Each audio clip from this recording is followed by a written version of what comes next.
मैं तो रात को सिद्धाश्रम गया तो मुझे तो एक उनके दर्शन करके, गुरुदेव के दर्शन करके भी एक ऐसा आनंद अनुभव हुआ कि जैसे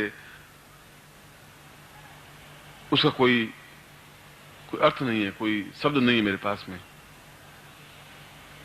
इच्छा ही नहीं होती कि वापस इस पाप पूर्ण इस युग में आके खड़ा हूं, जहां आग है, जहां आलोचनाएं हैं, जहां गंदगी है, जहां घटियापन है, जहां गुरु को गुरु नहीं समझा जाता, जहां समर्पण नहीं है, जहां शिष्यता नहीं है। नहीं है।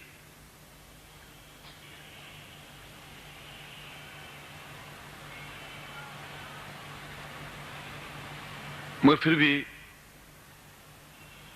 आग में जलना है तो आपके बीच में खड़ा होना है मुझे। मेरी व्यथा मैं ही समझ सकता हूं। ये व्यथा है, दुख नहीं है।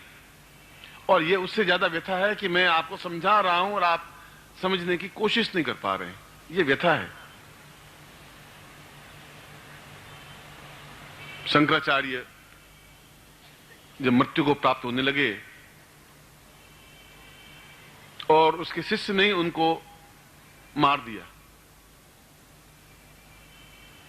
पाद पद्म उनका शिष्य था और सब कुछ ज्ञान उसको दिया था। नाम था पाद पद्म का मतलब है कि जब पानी पे पांव रखता तो ज्यों ही पांव रखता तो नीचे कमल खिल जाता, पद्म, और उसके ऊपर पांव रखता हुआ पूरी नदी को पार कर लेता। उसको इतना ज्ञान देने के बाद में उसमें इतनी घटियापन पैदा हो गया, आज से 2500 वर्ष पहले, 100-200 साल पहले नहीं, कि कांच घोट के दूध में मिला करके शंकराचार्य को समाप्त कर दिया।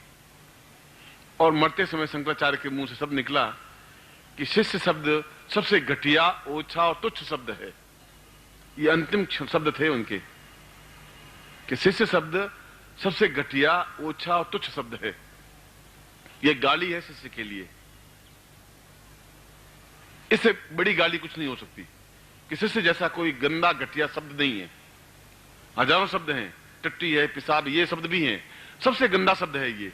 ऐसा शंकराचार्य जैसे व्यक्तित्व के मुंह से निकला।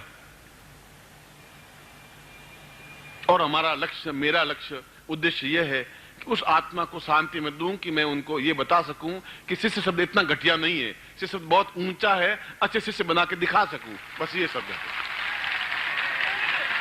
बल ब्रह्म गुरुदेव की, बल ब्रह्म गुरुदेव की, बल ब्रह्म गुरुदेव की, बलिया माता जी की, सिद्धार्थ परिवार की।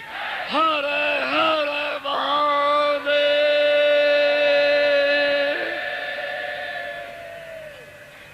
कितनी तड़फ हुई होगी उस आदमी को, कांच पीने के बाद में सारी अंतड़ियां कट गई होगी अंदर की, एक स्वार्थ के लिए मैं गुरु बन जाऊं, बस खत्म। कितनी आग में जला होगा, कैसा शब्द निकला होगा। उसको क्या श्रद्धांजलि दे, उस भगवान शिव के अंशभूज को श्रद्धांजलि कैसे दें, क्या दूं मैं। श्रद्धांजलि यही है कि फिर एक कोई गुरु पैदा हो जो 5 शिष्य, 10 शिष्य, 15 शिष्य तैयार करके उन आत्मा को शांति दे सके। हम तर्पण देते हैं, जल देते हैं अपने पितरों को। मैं तो उन पितर को, अपने पूर्वज है, मेरे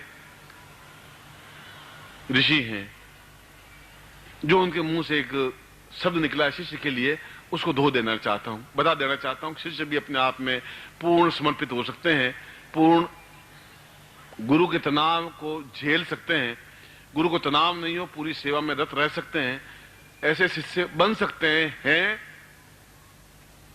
और अगर मेरे जिंदगी में ऐसा हो गया, अगर 1, 2, 4 शिष्य भी मिल गए तो शायद मैं उनके ओठों की कड़वाहट को दूर कर सकूंगा। इसलिए कल मैंने बोला था आपको कि मुझे 10 शिष्य चाहिए। आप आज्ञा पालन करते हैं, मानता हूं, मगर आप समर्पित हो जाएं, अपने उन युवकों को तैयार करें, अपने बच्चों को, उनको पढ़ाइए, इंजीनियर, डॉक्टर पढ़ाइए। मैं आप लोगों को मैं मना नहीं कर रहा हूं, मगर आप में कुछ क्षमता पैदा हो, उनको साल भर के लिए भेजिए। विद्वान बन सकेंगे, योग्य बन सकेंगे, साधक बन सकेंगे, नहीं बन सकेंगे, वह सेकेंडरी बात है। मैं आपके लिए वचनबद्ध उसमें नहीं हो सकता, मगर आप एक बार ट्राई तो करें।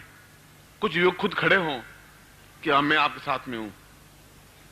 जो मैं होली के अवसर पर आपको कहा था, उसके पीछे अर्थ ये था। बाकी मुझे क्या जरूरत है कि उनको रोटियां भोजन कराऊं, वस्त्र दूं, कपड़े दूं और उनका दुख दर्द झेलूं और बीमारी होने पर इलाज करूं। मुझे क्या दर्द, तकलीफ क्या है, मैं आराम से बैठा हूं। मगर जीवन का कुछ लक्ष्य तो है, कुछ तो उद्देश्य है, कुछ तो उनको श्रद्धांजलि देनी पड़ेगी, कुछ तो करना पड़ेगा। इसलिए यही चिंतन, शंकराचार्य आज भी जीवित हैं, शरीर समाप्त हुआ है, आज भी सिद्धाश्रम में ठीक उसी प्रकार से विचरण करते हैं जैसे आप और हम विचरण करते हैं। आप मुझे देखते हैं वैसे देखते हैं। और ये आज बहुत भीगे नैनों से मुझे शब्द इसलिए बोलने पड़ रहे हैं कि कल पूछा कि मिले शिष्य आपको, मैंने कहा मिल जाएंगे, आप विश्वास रखिए, मैं विश्वास पर टिका हुआ हूं और जरूर मिलेंगे, आप की कड़वाहट को दूर करूंगा ही करूंगा। उन्होंने मुझे व्यंग से कहा, मैंने सरल से उत्तर दिया और कोई मेरे पास उत्तर था ही नहीं शिष्य मेरे पास। ऐसे शिष्य अपने आप में कि फना हो जाए, जिसको दिखे ही नहीं दूसरी चीज, ये चीज तो बहुत कठिनाई से प्राप्त हो सकती है, अंदर से निकल सकती है। इसलिए मैं शिव पूजन भी अगर करवा रहा हूं या अमृत सिंचन करवा रहा हूं तो उसके पीछे अर्थ, मेरा चिंतन यही है और कोई दूसरी क्रिया, दूसरी एक्टिविटी नहीं है। इसलिए मैं प्रारंभ करता हूं आज के सत्र का और थोड़ा काम